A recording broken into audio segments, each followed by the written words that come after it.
काँग्रेसचा विचार हा या मातीतील विचार आहे। त्यामुळे काँग्रेस पक्षाचा डीएनए आणि भारताचा डीएनए एकच आहे ही असणारी आम्हाला विश्वास आहे। आणि कधी नव्हे स्वातंत्र्यानंतरच्या काळात कधी नव्हे ती एवढी काँग्रेसच्या विचारांची ही निदांत आवश्यकता आज देशाला आहे।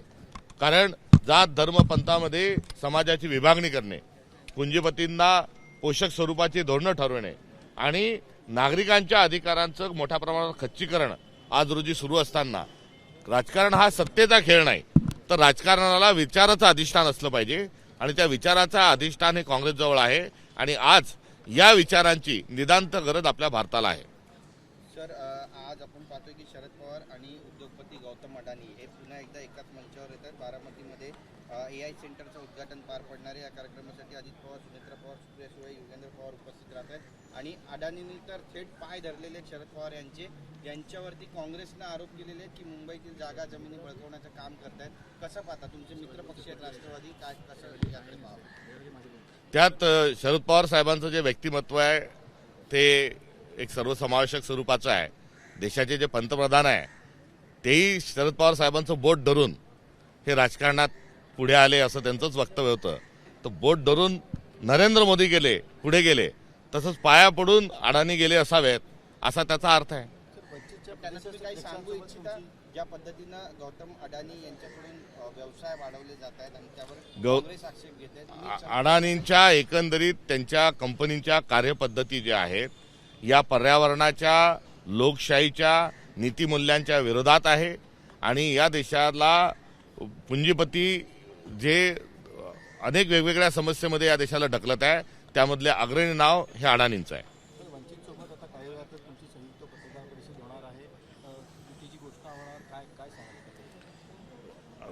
सदर पत्रकार परिषदेत बोलू, मात्र अनेक दिवसांपासून वंचित सोबत आमची चर्चा जी सुरू होती ती आता निर्णायक टप्प्यामध्ये आलेली आहे। सर, संजय राऊत म्हणतायत की आम्ही काँग्रेसला प्रस्ताव दिलेला आणि काँग्रेस आंबेडकरांच्या युतीचं स्वागत करतो, काँग्रेसला हव्या असलेल्या जागा आम्ही द्यायला तयार होतो। या विधानाकडे नेमकं कसं पाहायचं? आम्ही सन्मानपूर्वक पाहतो।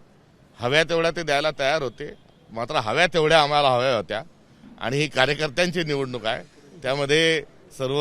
त्यामध्ये त्या एकंदरीत आम्ही आलो असतो तर कार्यकर्त्यांचं नुकसान झालं असतं आणि सर्वांना कार्यकर्त्यांना लढण्याची इच्छा आहे। त्या अनुषंगानं आम्ही हा युती तोडण्याच्या अनुषंगानं कुठलाही निर्णय घेतलेला नाही। जी एक राजकीय अपरिहार्यता जी होती की कार्यकर्त्यांना न्याय दिला पाहिजे, त्या अनुषंगानं आम्ही अत्यंत सविनयपूर्वक स्वबळावर लढण्याचा निर्णय हा घेतलेला होता। आंबेडकर यांना ही युती मान्य आहे का असं तुम्ही त्यांना विचारा, असं संजय राऊत विचारताय? नाही, आमच्या आणि प्रकाश आंबेडकरांचं वंचितची जी चर्चा चालू आहे ती आमच्या दोन पक्षाच्या स्तरावर चालू आहे। यामधला अजेंडा जो आहे तो अजेंडा हे दोन्ही पक्ष त्याच्यामध्ये सेट करतील। त्यामुळे बऱ्याच दिवसांपासून वंचित आणि काँग्रेस सोबत आली पाहिजे अशा प्रकारची एक भावना संविधानवाद्यांची होती आणि त्या आधारावर आम्ही दोन्ही पक्ष हे चर्चा करत होतो। मागील जवळपास 20 वर्षांपासून युती म्हणजे काँग्रेस आणि वंचितची युती व्हावी यासाठी अनेक प्रदेशाध्यक्षांनी प्रयत्न केले होते। स्थानिक पातळीवरती त्याची चर्चा झाली होती, मात्र त्याला यश येत नव्हतं। नेमकं यावेळी असं काय ठरलंय की ही युती शक्य झाली? नेमकेपणाने मी ते सांगणार नाही, म्हणजे किंवा मला सांगता येणार नाही।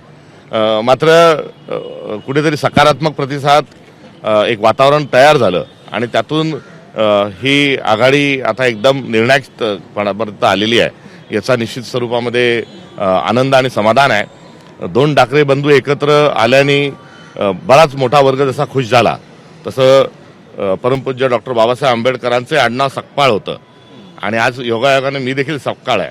त्यामुळे आम्ही दोन सपकाळ हे एकत्र येत असल्याच्या अनुषंगानं देखील संविधानवादी जे खुश झाल्याशिवाय राहणार नाही।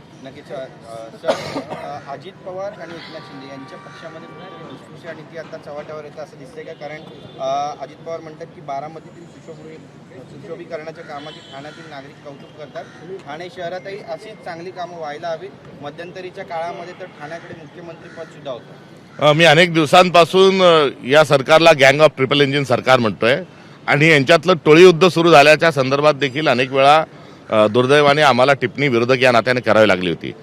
हे देखील त्यातलंच एक उदाहरण आहे। मात्र टोळी युद्ध हे नुसतं भाषांचं, संवादाचं, निर्णयांचं नाही, तर आपण बघितलं की एका निवडून आलेल्या नगरसेवकाचा खून देखील याच टोळी युद्धाचा एक परिणाम आहे। सर हिंदी में जानना चाहेंगे, आज कांग्रेस का फाउंडेशन डे है, क्या कहना? आज कांग्रेस के विचारों की देश को फिर से एक बार बहुत ज्यादा जरूरत है, क्योंकि सरकार में जो लोग बैठे हैं ये लोग जात धर्म पंथ के नाम पर पोलराइजेशन कर रहे हैं और उसके साथ साथ जो हर आदमी का जो हक है उससे वंचित रखने का काम ये सरकार कर रही है।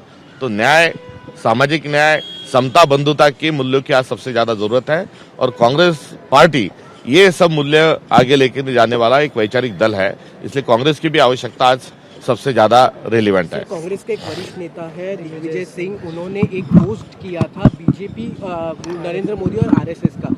पहले पोस्ट किया, उनकी तारीफ की, लेकिन उसके बाद पीछे लिया पोस्ट कि हम तो इनके खिलाफ में। किस तरह देखेंगे सर जब ऐसे? नहीं, वो पोस्ट आगे लेना और रखना अपनी जगह है, मगर जो नीचे बैठे हुए आदमी थे आज उनको कुर्सी मिल गई, मगर कुर्सी वाले पर बैठे हुए कहाँ पर है और उनकी क्या स्थिति है, इस पर आज देश में चर्चा होने की जरूरत है। सर जिस तरीके से उन्नाव एक रेप केस हुआ था, आप इसे किस तरह देखेंगे? क्योंकि जिस तरीके से जो एक विक्टिम है उनकी तरफ से ऐसा कहा जा रहा है कि जो न्याय है वो मुझे मिलना चाहिए, लोग उसे फांसी की सजा मिलनी चाहिए। आप किसे देखेंगे सर? इतना दर्दनाक और घिनौनी हरकत और हादसा होने के बाद सत्ता के भीतर के लोग यदि उस व्यक्ति को, पीड़िता को न्याय दिलवाने में नाकामयाब रह रहे तो ये शर्मनाक बात है।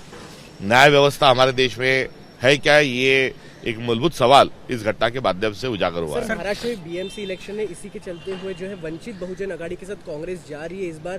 क्या बात हुई है सर? फिलहाल के वक्त में कितने सीट्स के ऊपर दावे हुए? सीट कितने, क्या ये सत्ता का खेल रही है, तो हमारे दोनों का आना ये विचारों का मेल है।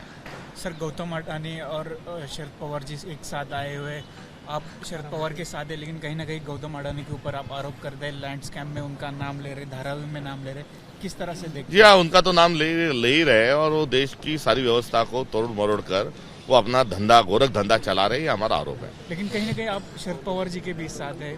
ये देखिए, ये हम भारत में हैं और इस प्रकार से राजनीति पर हमारा कांग्रेस पार्टी का कोई विश्वास नहीं। एबीपी माझा, उघडा डोळे बघा नीट।